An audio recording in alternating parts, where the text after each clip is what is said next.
yeroo baay'ee yoo dhageenyu kiristaanonni qaama sadii bakka tokkotti akka amanan dhageenya. Akkasuma qaamni sadeen kun tokko jedhanii kan amananidha. Kana irratti Waaqayyo isa tokkicha isa dhugaa galee jedhu Waaqayyoon dhugaa tokkicha sadii hin taane akka ta'e isiniif ibsuufani inshallah. Ani kana hundamoo ragaa wangeeluma keessaa jechuudha.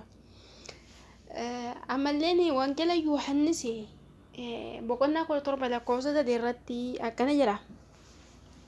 Waaqayyo isa tokkicha isa dhugaa Yesuus Kiristoos isa ati ergites beekuun isaanii jireenya bara baraatii jedha. Asirratti namni Waaqayyo tokkicha ta'uu beeke, namni Waaqayyo isa dhugaa ta'uu beeke, namni akkasuma mooyyuu Yesuus Kiristoos isa inni erges kan Waaqayyo erge ta'uu beeke jireenya bara baraa argata jechuudha. Kanaaf kiristaanonni qaama sadii waaqeffatu. Abbaa, Ilma, Hafuura Qulqulluudha. Hafuurri Qulqulluun Waaqa jedhu Abbaanis abbuma malee ilmaa miti, Hafuura Qulqulluu miti. Ilmis ilmuma malee abbaas miti, Hafuura Qulqulluus miti. Hafuurri Qulqulluunis Hafuura Qulqulluu malee abbaas ta'uu hin danda'u, ilmas ta'uu hin danda'u jechuudha. Kuni falaasamuma keessan yeroo itti moggaastan jechuudha malee ergaa tokko isaanii kan hin taane waaqolee sadii kan qaama garaagaraa qaban ta'an jechuudha. Kun ammoo Waaqa isa tokkicha isa dhugaa jedhee inni Iyesuus barsiise san waliin inni Iyesuus isin barsiise wangeela keessa jiruun wali hin gitu jechuudha. Gargar faalladha, wal faalleessa. Kanaafuyyuu wannuma isin akka falaasama gootanii keettan kana Waaqayyo tokkicha Yesuus barsiise qofa garaa kee guutuudhaan yoo waaqeffattee fudhattee jireenya bara baraa argattaa jechuudha. Waaqayyo tokkicha jechuun Sillaasee miti. Namoonni tokko tokko qalbii isaanii baay'ee laafaa ta'e tokko tokko maal jedhu Waaqayyo tokkicha kan jedhame Sillaaseedha jedhu. Yeroo akkana isaan jedhan kana yoo argitu hedduu nama dhagahama. Kun dhibbatti dogongora guddaadha. Yeroo waa'ee Sillaasee ilaallu koreen Sillaasee sadanuu qaama mataa isaanii kan kaan irraa adda isaan godhu akka qaban ilaalla. Kanaafuu qaamni sadii yeroo kamuu yoo waa'ee isaanii dubbatamu isaan jedhamee waamaman malee isa hin jedhaman. Kana jechuun fakkeenyaaf amma Sillaaseen illee sadii. Waaqni isin waaqa waan sadii bakka tokkotti deebistanii amantan jechuudha. Amma fakkeenyaaf wangeela keessatti illee hin jiru.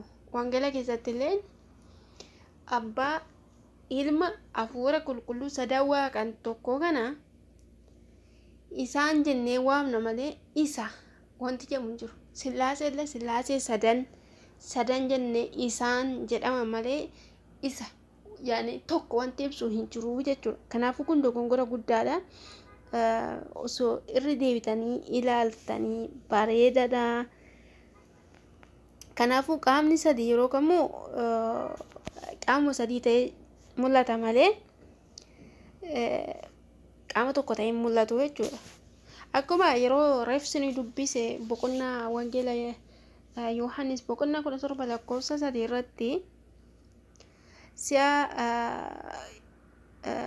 lama bamaqaa qeenxee qaama tokko qofaan ibsuun isa jedhamee waamamee jira. Kanaafuu Waaqayyo dhugaa qaama tokko qofa malee qaama sadii miti. Sillaaseen ammoo qaama sadii malee qaama tokko miti. Kunumtuu Waaqayyo isa tokkicha isa dhugaa qofaa jechuudha. Qabxii lammaffaan Yesuus Kiristoos isaati ergites kan jedhu Yesuus ergamaa Waaqayyoo tokkicha saniin ergame akka ta'e mirkaneessa. Asirraa maal hubannaa Yesuus ergamaa ta'uu Waaqayyoon tokko qofti jira jechuudha. Qaamni sadii abadan bakka tokkotti tokko hin ta'u jechuudha.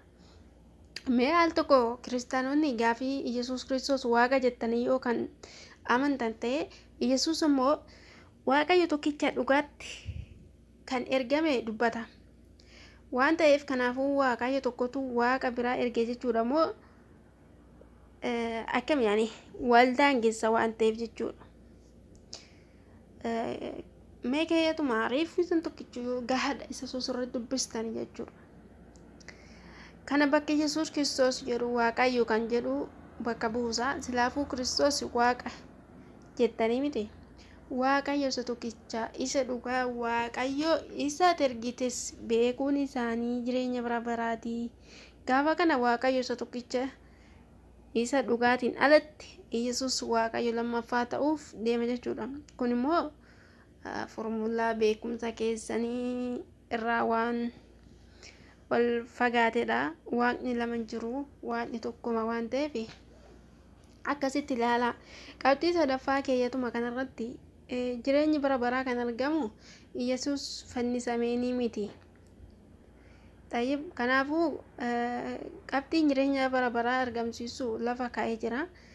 Keewwanni kun jechuudha keewwanni Yohaannis 17:3 irratti jireenya bara baraa waaqayyo tokkicha dhugaa Yesuus Kiristoos isa waaqa kanaan ergame beekuudhaan kan argamu jala muramee jira waan ta'eef waaqayyo dhugaa tokkicha Yesuus ergamaa waaqayyooti.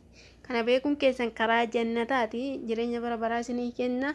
Kanaafuu yeroo keessanii isin jalaa illee hin gubuu itti yaaddanii gaafii isin gaafadhe kanneen illee naa deebisuudha. Gaafii kiyya immoo irraan deebisa.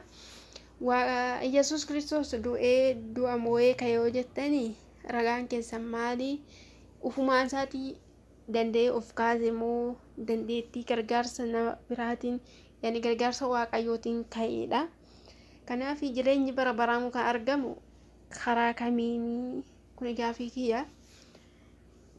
Bakkuma jirtanitti Rabbii isin haa tiksu. Ani amantii namaa qeequuf osoo hin ta'in dhugaa jirtu dubbatu.